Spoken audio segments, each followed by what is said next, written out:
Have you ever stood by the ocean, closed your eyes, and just listened? That rhythmic crash of waves, the distant call of a seagull. It feels timeless, right? But what if I told you that beneath those waves, the vibrant symphony of life is fading? That the bustling cities of coral and the migrations of giants are being replaced by an eerie, growing silence. This isn't the plot of a dystopian movie.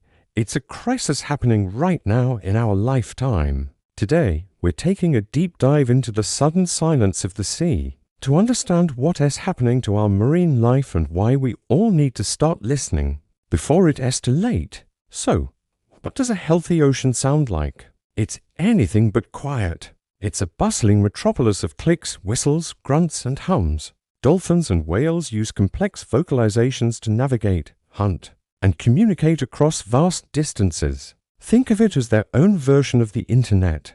Even the smallest creatures contribute to this orchestra. Snapping shrimp, for example, create a constant crackling sound like bacon sizzling in a pan, which is vital for the ecosystem. Fish grunt and drum to attract mates or defend territory. This soundscape is the lifeblood of the ocean, a web of communication that has evolved over millions of years. It's how a baby whale finds its mother in the dark depths, how fish find shelter in a reef, and how predators and prey play their eternal game of hide and seek. But human activity has turned up the volume on our own noise, and we're drowning out the natural sounds of the sea. This is the core of the problem: anthropogenic noise, or human-made sound. The biggest culprit: shipping. The world's oceans are crisscrossed by massive container ships, tankers, and cruise liners. Their engines and propellers generate a constant, low-frequency roar that travels for hundreds, even thousands of miles. Imagine living next to a highway that never, ever goes quiet. That's the reality for countless marine animals. This constant background hum masks the crucial sounds they rely on to survive. It's like trying to have an intimate conversation in the middle of a rock concert. The vital calls between a mother whale and her calf can be lost in the noise, leading to separation and tragedy. For species that use sound to find food, like beaked whales, this noise pollution can lead to starvation. But it's not just shipping. Seismic surveys for oil and gas exploration are another major source of deafening noise. These surveys use powerful air guns that blast compressed air into the water every 10 to 15 seconds for days or even weeks on end. The sound waves penetrate the seabed to reveal potential fossil fuel deposits. For marine life, these blasts are catastrophically loud. They can cause physical injury, including permanent hearing damage, and disrupt behavior on a massive scale. Studies have shown dolphins and whales will abandon their traditional feeding and breeding grounds to escape the noise. Zooplankton, the very foundation of the marine food web, have been found to die off in large numbers after exposure to seismic blasts. When the bottom of the food chain is shattered, the entire ecosystem is at risk of collapse. Then there's the construction of offshore wind farms, pile driving for bridges and piers, and the high-frequency sonar used by naval vessels. Each adds another layer of acoustic chaos to the underwater world. The cumulative effect of all this noise is what scientists call acoustic smog. It raises stress levels in animals, just like chronic noise does in humans. This stress weakens their immune systems, reduces their reproductive success, and makes them more vulnerable to disease and predation.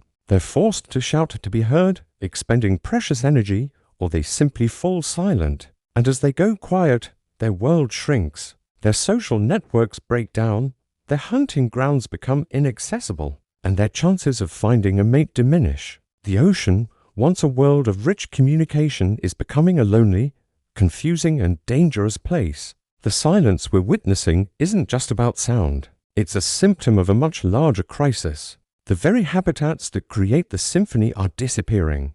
Let's talk about coral reefs.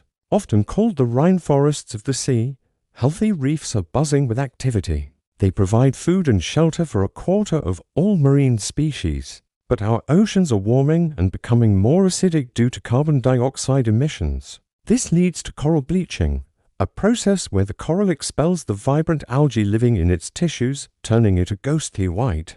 A bleached reef is a dying reef. It's a silent, desolate graveyard where a thriving community once lived. The chorus of clicks and pops from reef fish vanishes, replaced by an unsettling quiet.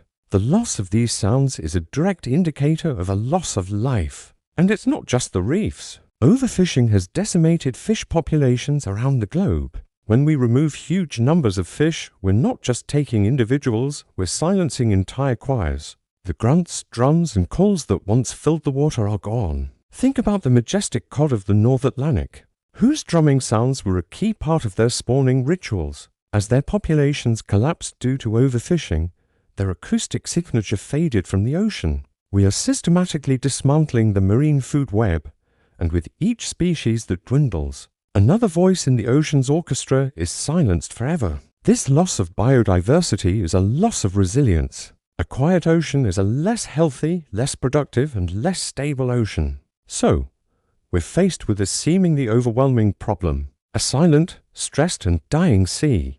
It's easy to feel helpless, but we are not.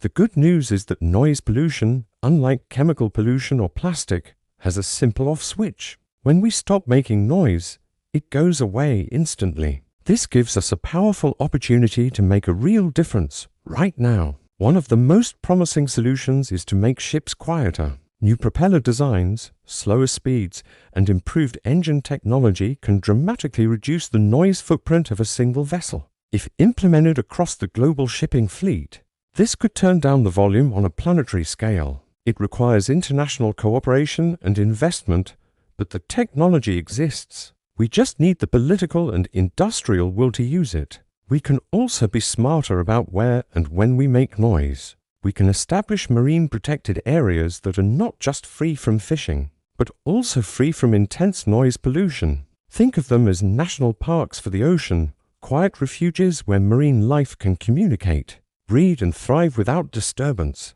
For activities like seismic surveys, we can insist on using newer, quieter technologies, like marine vibrosize, which is much less harmful than traditional air guns. And we must time these disruptive activities to avoid sensitive periods, like the migration or calving seasons for whales. It's about planning our activities with the ocean's inhabitants in mind, not just our own convenience or profit. And what about the bigger picture? The coral bleaching, the overfishing, the acidification, these are all tied to our broader impact on the planet.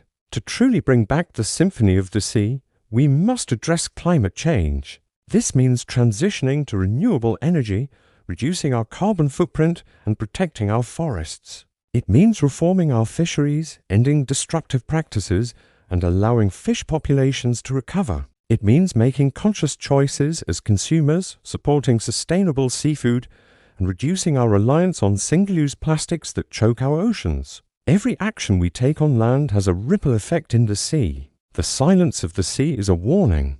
It is the planet's way of telling us that a critical system is under unbearable stress. But it's also an invitation to listen more closely, to understand more deeply, and to act more courageously. The ocean's future is our future. Its health is our health. We have a choice. We can continue to ignore the growing silence, or we can work together to bring the music back. We can be the generation that quiets our machines so we can once again hear the symphony of life beneath the waves. Let's choose to listen. Thank you so much for joining this deep dive today. If this story moved you, please share it with others. The more people who know about this crisis, the more power we have to create change. Hit that like button, subscribe for more content about our incredible planet, and let me know in the comments what you think we can do to help our oceans. Together, we can make a difference. Thanks for watching.